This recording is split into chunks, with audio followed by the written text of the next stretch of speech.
Bismillahirrahmanirrahim. Assalamualaikum warahmatullahi wabarakatuh. Selamat pagi anak-anak. Apa kabar kalian hari ini?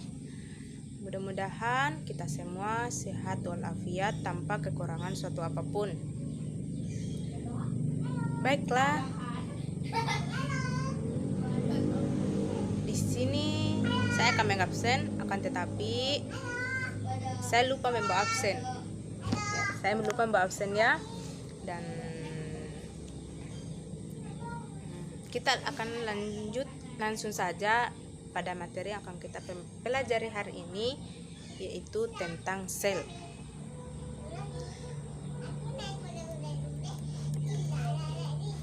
Di sini saya akan menjelaskan tentang sejarah, bagaimana sejarah penemuan sel tersebut. Menurut Robert Hooke, pada tahun 1665, beliau mengamati sayatan gabus dari batang Quercus subur menggunakan mikroskop. Ia menemukan adanya ruang-ruang kosong yang dibatasi dinding tebal pengamatannya. Robert Hooke menyebut ruang-ruang kosong tersebut dengan istilah selulae, yang artinya sel. Dan sel yang ditemukan oleh Robert Hooke merupakan sel-sel gabus yang telah mati. Ada dua macam teori yang berkaitan dengan hubungan antar organisme secara keseluruhan dengan sel tunggal.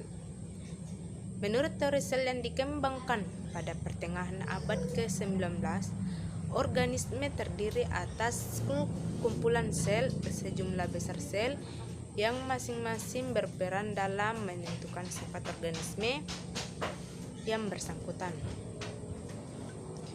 Sedangkan teori lain adalah teori organismal yang tidak menonjolkan tiap-tiap sel, melainkan menekankan kesatuan protoplasma seluruh organisme. Selanjutnya, bentuk sel. Sel mempunyai bentuk yang sangat bervariasi, baik di antara sel-sel yang menyusun tubuh makhluk hidup yang sama maupun menyusun makhluk hidup yang berbeda.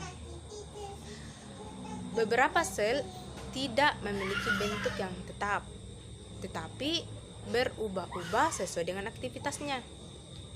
Adapun bentuk-bentuk sel tergantung pada yang pertama, adaptasi fungsionalnya, yang kedua, tekanan permukaan,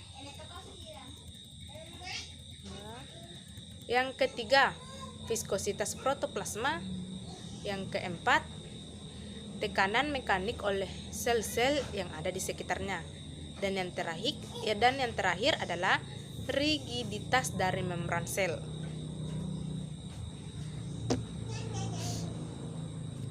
Sel juga memiliki ukuran yang sangat bervariasi, tergantung pada tipe sel.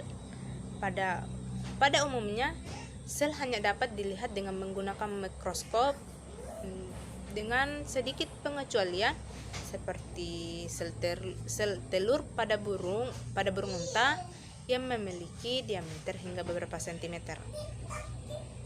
Selanjutnya, membran sel. Membran sel merupakan batas kehidupan, batas yang memisahkan sel hidup dari sekelilingnya yang mati.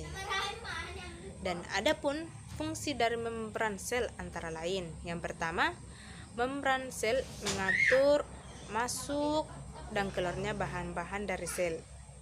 Yang kedua, membran sel menerima informasi yang menyebabkan sel dapat merasakan perubahan yang terjadi pada lingkungan dan menanggapinya.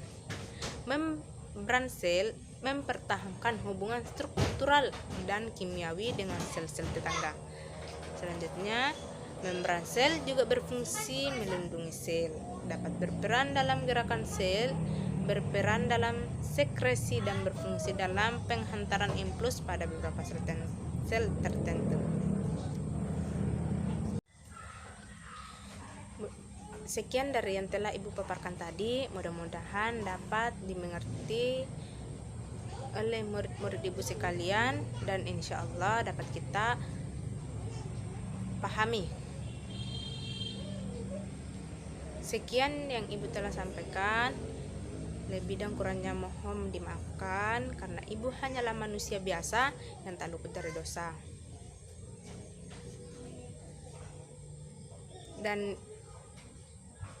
sampai ketemu pada pertemuan selanjutnya. Mudah-mudahan Allah Subhanahu wa Ta'ala masih memberikan kita umur yang panjang sampai kita bisa bertemu kembali di minggu berikutnya. Sekian dan terima kasih. Wabillahi taufiq wal hidayah. Assalamualaikum warahmatullahi wabarakatuh.